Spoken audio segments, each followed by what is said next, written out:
Number 1. Murderer on the loose. A man was lying in bed one evening when he noticed there were lots of sirens in the streets outside. And there was a helicopter flying around overhead and the sounds of barking dogs and shouting people. He looked out his window and saw a great deal of police activity, so he went online to discover what was going on. "Serial killer escapes," said the headlines. As he read further, the man discovered a crazed killer had broken loose and that he was believed to be in the man's neighborhood. But he wasn't too worried. As the night wore on, the noise wound down, and the man went to bed. Suddenly, the man was startled awake. He thought he had heard a sound. He listened carefully and was just about to go back to sleep when he heard it again. This time, he was sure someone was trying to get in his front door. The man looked down the hallway, terrified, not knowing what to do. The only way out of his room, without going into the hallway, was through the window. He couldn't climb out. Could he? His mind was made up as he saw the door wobble in its frame as someone threw their entire weight against it. Without another moment of hesitation, the man leaped out of his window and ran into his yard. He paused to look over his shoulder, just in time to see the light go on in his bedroom and a team of police officers pile in. The man was amazed and relieved at the same time, until he felt a hand clamp tight over his mouth and the cold steel of a serial killer's knife against his throat.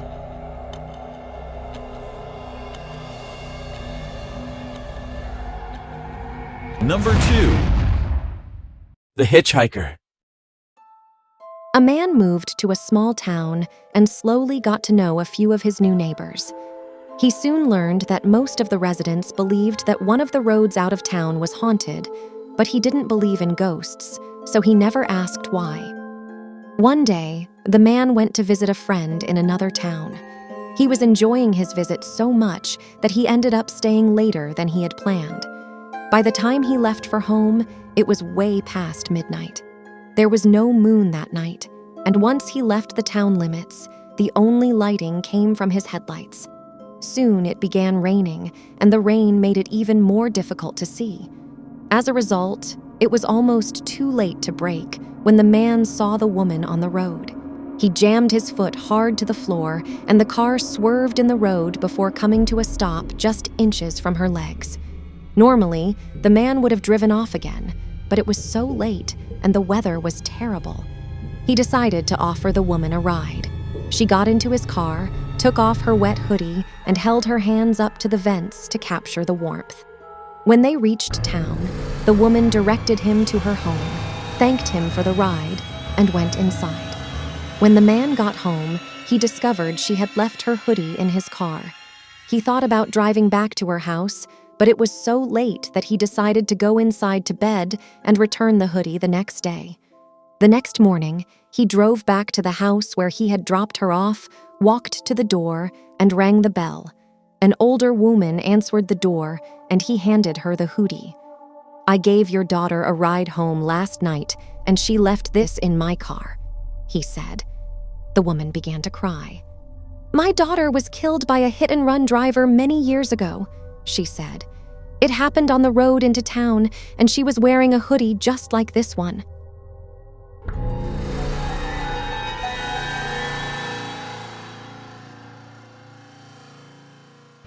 Number 3. The 13th floor. The first hotel to have more than 13 floors had a huge Halloween party to celebrate its opening. Each floor was set up like a maze, decorated with cobwebs and other Halloween decorations. There were lots of people dressed up as ghosts and ghouls to frighten the partygoers. An exciting prize was hidden on the top floor, and the first person to reach the prize would win it. Jack and Sophia were two of the partygoers. They worked their way easily through the mazes on the first few floors. As they headed up through the building, the hallways on each floor got darker and scarier. When they got to the 12th floor, Jack and Sophia heard a blood-curdling scream. As they made their way through the maze, they heard more screams and cries for help. Finally, in the lobby by the elevators, they saw blood dripping from the ceiling.